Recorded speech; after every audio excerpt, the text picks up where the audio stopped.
Every Thursday, I host a Zoom meeting so app members can ask me a question and they get their answers live in the meeting. This video is an excerpt from Ask the Doc live Q&A meeting. I've been on the TRT for about 2 years, and I went to a longevity clinic originally, and they sold me on a bunch of stuff like secretagogues and some other products. And I know you've talked about them before, but my experience with them and why I quit taking them was I just really didn't know if I felt anything, like if it was doing any positive effects. Let's talk about secretagogues. Okay, Ipamorelin, Sermorelin, and MK stuff, all this kind of guys. I mean, I've done steroids. I benched almost 600. I mean, and growth hormone. I've done growth hormone, but I didn't have the money back in the day to take real growth hormone. So now it's like you can get like secretagogues, which is the poor man's growth hormone. And just to be honest, there's no data to support any outcomes on it, that it's going to improve your health. And I don't even see the IGF alpha. I don't even see the increase in the IGF. Growth hormone does do that. So it's like, in my opinion, this is such bullshit. It's the biggest crock of bullshit. And I take care of real men like you. And most guys go, Doc, I feel the test. I feel the other drugs, right? I don't want to have a heart attack. I like the sex. Real guys, powerlifters and big men, guys that are here that are training hard. Who the wants to have a heart attack or cancer? And if you're with IGF, which is real growth hormone, you're just gambling that you're gonna and you could argue the hematology oncology doctors at Sloan Kettering if you want to. You could try to argue that IGF alpha, when you look at the end of life, there's a big study on longevity that showed an inverse relationship with IGF. So, and of course, there's no causation in all this, but when you look at people that are 90 and older, they haven't died from cancer, right? They're in the study.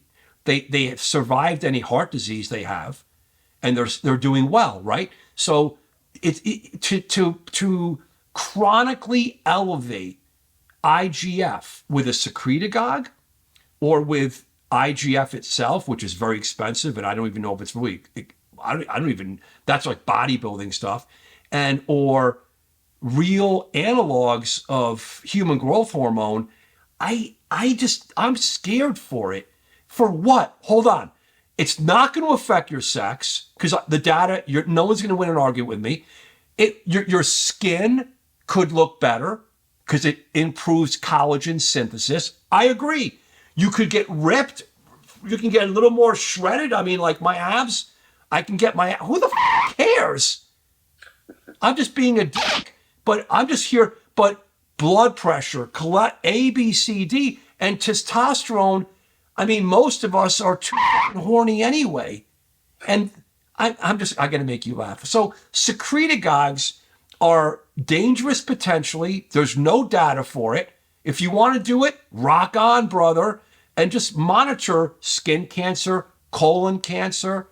I hope you don't get pancreatic cancer or brain cancer, but people actually do get brain cancer and colon cancer, and they get gastrointestinal cancers and pancreatic cancer. And when you get older, your risks for all this stuff, including prostate cancer and any cancer, leukemia and lymphoma. I have a guy the other day, he's in his 60s. He just got diagnosed with a low-grade lymphoma. He's like, Doc, man, if these fucking kids, if these people only knew what's going to happen. So why would you want to take a growth factor? I just don't get it. I don't get it. And Stallone and all these other guys, between me and you, and I'm not going to get sued for this, he's not a patient, they don't take this stuff anymore because they're doctors like me. I could tell you this because I know from some people in the streets. They're not dumb. They're in their 70s and they see real doctors like me who they pay money to get screened. And I know those doctors. Okay, I know them. I've talked to them. And they say the testosterone fine, ABCDs, like O'Connor says, but you think you're gonna fuck with lymphoma, leukemia, and underlying malignancies when you're in your 70s?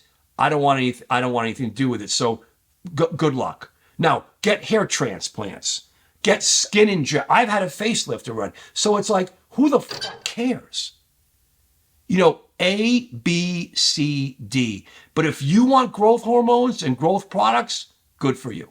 If it doesn't increase my bench press, I don't want it. Thank you.